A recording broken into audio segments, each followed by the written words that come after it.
Tokyo में इस वक्त क्वाड की बैठक चल रही है। भारत, अमेरिका, ऑस्ट्रेलिया और जापान के राष्ट्र प्रमुख बैठक में हिस्सा ले रहे हैं। इस बैठक का मकसद इंडो पैसिफिक रीजन में शांति के लिए एक साझा योजना पर काम करना है। इतने कम समय में क्वाड समूह ने विश्व पटल पर एक महत्वपूर्ण स्थान बना लिया है। आज क्वाड का स्कोप व्यापक हो गया है और स्वरूप प्रभावी हो गया है। हमारा आपसी विश्वास, हमारा डिटर्मिनेशन लोकतांत्रिक शक्तियों को नई ऊर्जा और उत्साह दे रहा है। क्वाड के स्तर पर हमारे आपसी सहयोग से एक फ्री, ओपन और इंक्लूसिव इंडो पैसिफिक क्षेत्र को प्रोत्साहन मिल रहा है। क्वाड बैठक के बाद पीएम मोदी ऑस्ट्रेलिया, जापान और अमेरिका तीनों देशों के राष्ट्राध्यक्षों के साथ अलग से द्विपक्षीय बातचीत भी करने वाले हैं। मतलब ये है कि पीएम मोदी क्वाड की मीटिंग में साझा एजेंडा तय होने के बाद सभी देशों के साथ मिलकर भारतीय एजेंडे पर व्यक्तिगत तौर पर उनके साथ अलग रणनीति पर बात करेंगे।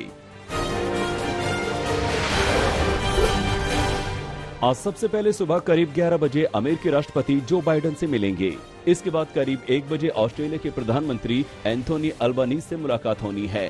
करीब 2:30 बजे पीएम मोदी जापान के प्रधानमंत्री फूमियो किशिदा से मुलाकात करेंगे।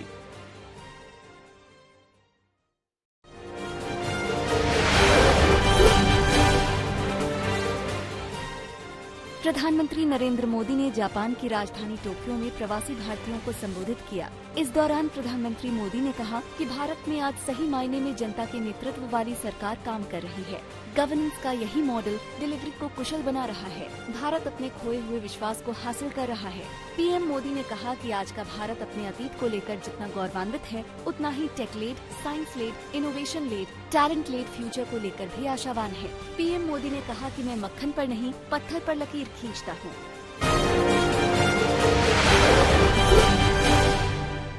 मैं जानता हूं कि ये जो संकल्प हमने लिए हैं, ये संकल्प आप पे बहुत बड़े हैं, लेकिन साथियों, मेरा जो लालन पालन हुआ है, मुझे जो संस्कार मिले हैं, जिन जिन लोगों ने मुझे गढ़ा है, उसके कारण मेरी भी एक आदत बन गई है। मुझे मक्खन पर लकीर करने में मजा नहीं आता है, मैं पत्थर पर लकीर करता हूं।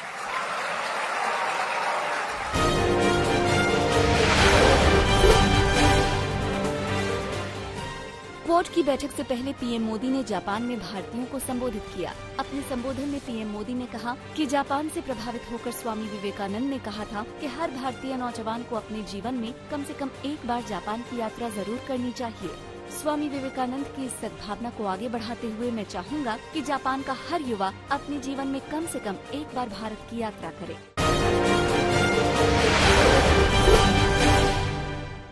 जापान ने उनके मन मंदिर में, उनके मन मस्तिष्क पर एक गहरा प्रभाव छोड़ा था। जापान के लोगों की देशभक्ति, जापान के लोगों का आत्मविश्वास, यहां का अनुशासन, स्वच्छता के लिए जापान के लोगों की जागरूकता, विवेकानंद जी इसकी खुल करके प्रशंसा की थी।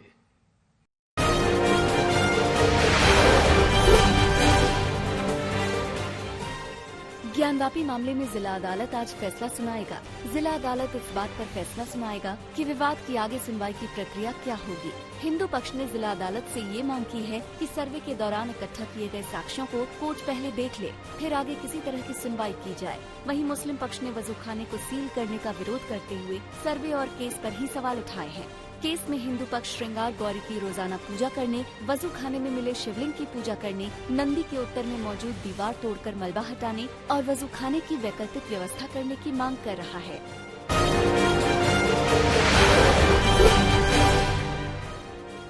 ज्ञानवापी मस्जिद विवाद मामले में एक और याचिका सुप्रीम कोर्ट में दाखिल की गई है। अश्विनी उपाध्याय ने याचिका दायर कर कहा कि ये मामला सीधे तौर पर उनकी धार्मिक स्वतंत्रता के अधिकार से जुड़ा है। सदियों से वहाँ भगवान आदि विश्वेश्वर की पूजा होती रही है। ये संपत्ति हमेशा से उनकी रही है। उन्होंने कहा कि एक बार प्राण प्रतिष्ठा हो जाने के बाद मंदिर के कुछ हिस्सों को ध्वस्त करने और यहाँ तक कि नमाज पढ़ने से भी मंदिर का धार्मिक स्वरूप नहीं बदलता, जब तक कि विसर्जन की प्रक्रिया पूरी कर मूर्तियों को वहाँ से शिफ्ट न किया जाए।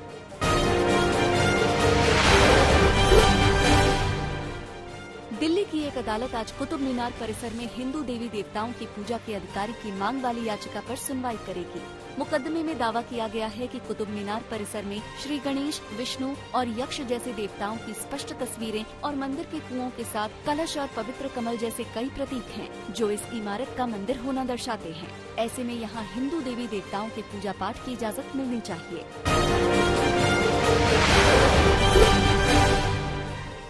कोर्ट में कुतुब मीनार पर सुनवाई से पहले अंदर बनी मस्जिद में नमाज पर रोक लगा दी गई है। स्थानीय निगम पार्षद आरपी सिंह ने इसकी पुष्टि करते हुए कहा कि एएसआई ने मस्जिद के अंदर नमाज पर रोक लगा दी है। हालांकि इस रोक को लेकर कोई लिखित पत्र नहीं जारी किया गया है। निगम पार्षद ने बताया कि उनकी एएसआई अधिकारियों से बातचीत हुई थी। उन्होंने मुस्लिम लोगों से नमाज की परमिशन के लिए किसी आधिकारिक आदेश के बारे में पूछा, लेकिन मुस्लिम पक्ष ऐसा कोई पत्र नहीं दिखा सका। ऐसे में नमाज बंद करने के लिए भी लिखित में कोई नोटिस नहीं जारी किया गया है।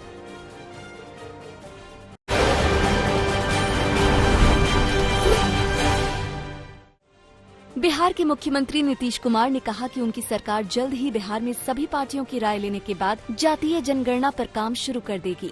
नीतीश कुमार ने कहा कि जातीय जनगणना को लेकर 27 मई को सर्वदलीय बैठक बुलाई जाएगी और सभी पार्टियों की राय ली जाएगी। बिहार में विपक्ष के नेता तेजस्वी यादव भी जातीय जनगणना कराने को लेकर नीतीश कुमार के साथ हैं।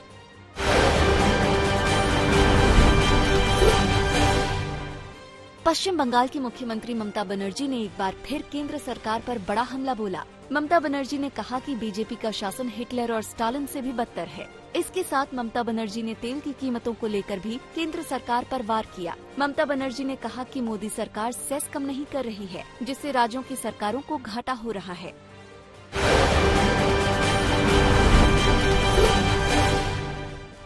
हाल ही में कांग्रेस छोड़ने वाले हार्दिक पटेल ने अभी किसी और पार्टी में जाने को लेकर कोई खुलासा नहीं किया है। हालांकि आज तक से खास बातचीत में हार्दिक पटेल ने कहा कि जो भी पार्टी प्रदेश, समाज और राष्ट्र के विकास की बात करेगी वो उसी पार्टी से जुड़ेंगे। उन्होंने कहा कि बीजेपी भी राष्ट्र के विकास की बात करती है। हार्दिक पटेल ने कहा कि वो किस पार्टी में जाएंगे इसका पता जल्द ही चल जाएगा।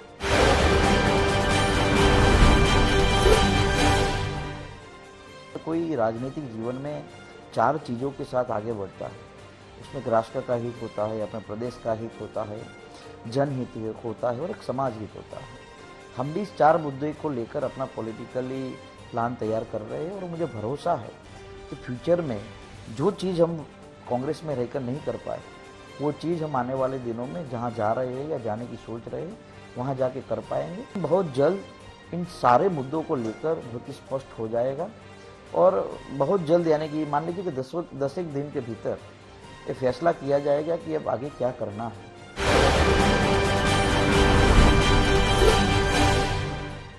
कथित टॉयलेट घोटाले में नाम घसीटने पर बीजेपी नेता किरीट सोमैया की पत्नी मेधा किरीट सोमैया ने शिवसेना सांसद संजय राउत के खिलाफ मुंबई हाईकोर्ट में 100 करोड़ रुपए की मानहानि का मुकदमा दायर किया है। मेघा इससे पहले संजय राउत के खिलाफ थाने में मानहानि की शिकायत दर्ज करवा चुकी हैं। उन्होंने आरोप लगाया है कि संजय राउत ने बिना किसी सबूत के उनके परिवार को बदनाम करने के लिए टॉयलेट घोटाले में उनका नाम घसीटा है।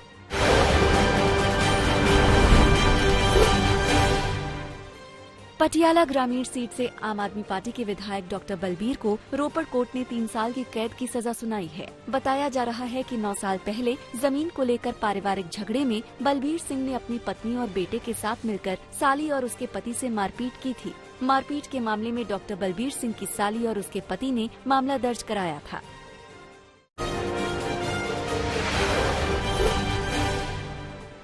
जम्मू कश्मीर के बडगाम जिले में प्रदर्शन कर रहे सरकारी सेवा में कार्यरत कश्मीरी पंडितों से कल एलजी मनोज सिन्हा ने मुलाकात की। कश्मीरी पंडितों ने एलजी से कहा कि वो सुरक्षा वजहों से घाटी छोड़ना चाहते हैं। इस पर एलजी ने कश्मीरी पंडितों की सुरक्षा का भरोसा दिया।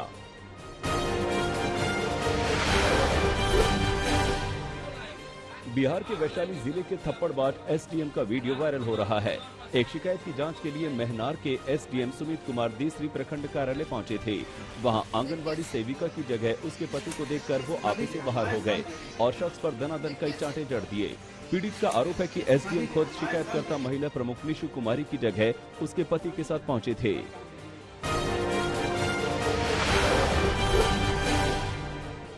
बिहार के समस्तीपुर के डॉक्टर राजेंद्र प्रसाद केंद्रीय कृषि विश्वविद्यालय में हुए हंगामे का सीसीटीवी फुटेज सामने आया है। यूनिवर्सिटी द्वारा जारी सीसीटीवी फुटेज में उग्र छात्र कुलपति आवास के गेट को तोड़ते नजर आ रहे हैं। ये बवाल सड़क हादसे में एक छात्र की मौत को लेकर शुरू हुआ था। पुलिस छात्रों के खिलाफ पूसा थाने में एफआईआर दर्ज कर सीसीटीवी फुटेज के आधार पर कार्रवाई में जुटी।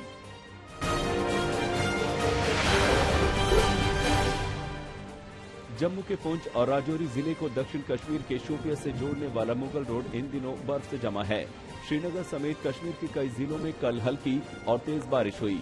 गुलमर्ग, अफरवत, जोजिला, कुपवाड़ा, बांदीपोरा के अलावा पुंछ में मुगल रोड पर पीर की गली क्षेत्र में बर्फबारी से मौसम में ठंडक लौट आई है। मौसम विभाग के मुताबिक आज भी जम्मू और कश्मीर के कुछ हिस्सों में बारिश हो सकती है।